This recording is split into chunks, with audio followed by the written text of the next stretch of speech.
गंगा दशहरा का पर्व मां गंगा की पूजा और स्नान दान के लिए सबसे उत्तम माना जाता है। इस साल गंगा दशहरा 5 जून 2025 को है। गंगा दशहरे पर आप जो भी दान करें उसकी संख्या 10 होनी चाहिए। मान्यता है इससे 10 गुना पुण्य प्राप्त होता है, लेकिन ध्यान रहे इन 10 चीजों का चयन बेहद सावधानी से करें।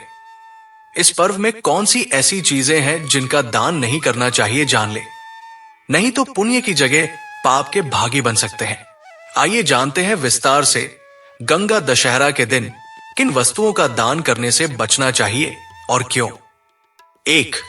अशुद्ध या टूटी फूटी वस्तुएं, दुर्भाग्य को आमंत्रण। क्या नहीं देना चाहिए?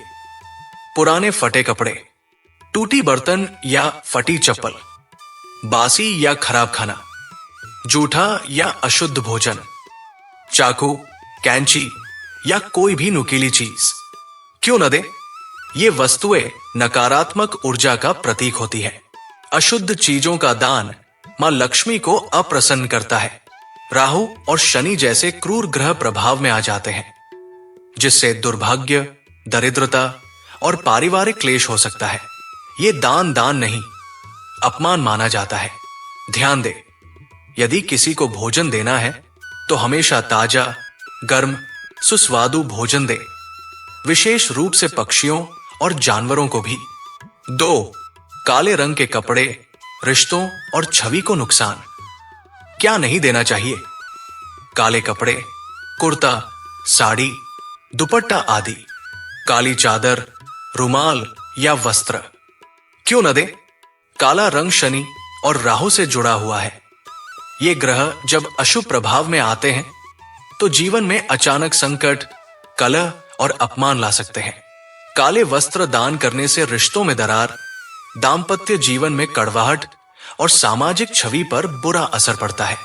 गंगा दशहरा पर पीला, सफेद या हल्के रंगों के वस्त्र दान करें, जो शुभता का प्रतीक होते हैं। 3.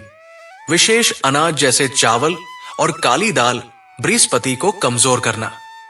क्या नहीं देना चाहिए? सफेद चावल, काली दाल, तिल, विशेषकर बिना कारण क्यों न दे। इस वर्ष गंगा दशहरा गुरुवार को पड़ रहा है।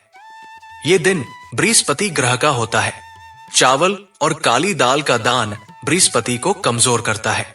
परिणाम स्वरूप वो आर्थिक स्थिति बिगड़ती है, वो विवाह में विलंब या समस्याएं आती है, वो जीवन में अस्थिरता और बाधाएं बढ़ती है।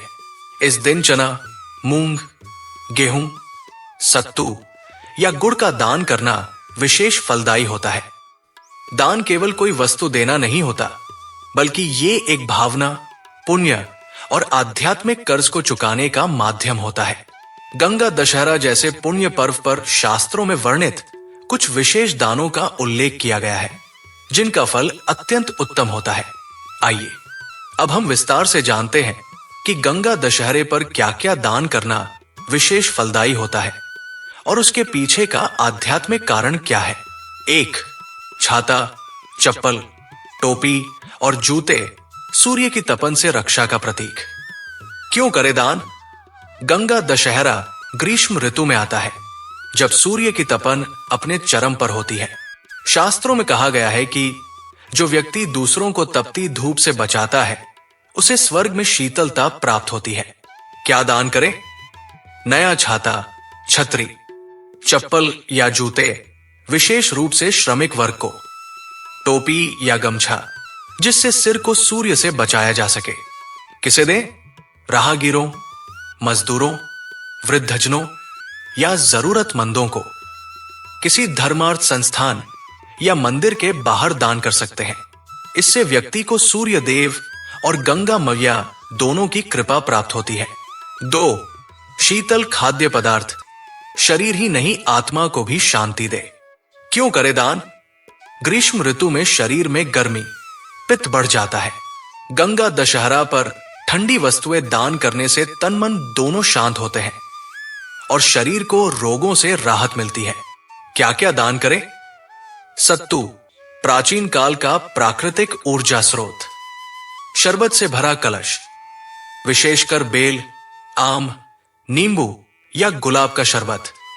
पानीदार फल जैसे खरबूजा, तरबूज, खीरा। मटके में ठंडा पानी राहगीरों के लिए। मान्यता है कि शीतल पेय दान करने से मनुष्य को तप्तनाशक पुण्य मिलता है और पितृ भी तृप्त होते हैं। 3. सूती वस्त्र संयम और सात्विकता का प्रतीक। क्यों करे दान? सूती वस्त्र, विशेषकर सफेद, हल्के या पीले रंग के, शीतलता, पवित्रता और सात्विकता के प्रतीक है। शास्त्रों में कहा गया है, वस्त्र दान करने से तन का ताप और मन का विकार दूर होता है। क्या क्या दान करें? धोती, गमछा, कुर्ता या साड़ी, साफ सुथरे, नए या अच्छे हालात वाले, विशेष रूप से ब्राह्मणों या संतों को। साथ में थोड़ी दक्षिणा, दान स्वरूप धन अवश्य दे। लाभ, इससे पूर्वजों का आशीर्वाद मिलता है। अज्ञात दोष, पाप और मानसिक क्लेश नष्ट होते हैं। पुण्य फल कई जन्मों तक संचित रहता है।